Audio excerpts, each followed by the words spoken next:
Service in Wilmington has issued a severe thunderstorm warning for northeastern Franklin County, Union County, Indiana, southern Preble County, Butler County, southwestern Montgomery County until 2:45 p.m.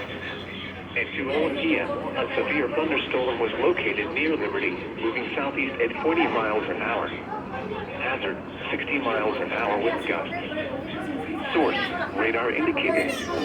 Impact, expect damage to trees and power lines.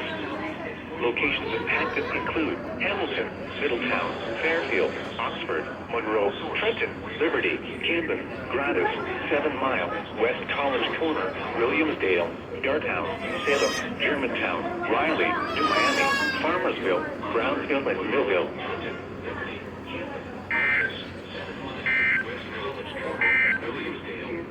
The National Weather Service in Wilmington, Riley, Corner, Williamsdale, Darthouse, Brownsville, and Millville. Town, Riley, New Miami, Farmersville,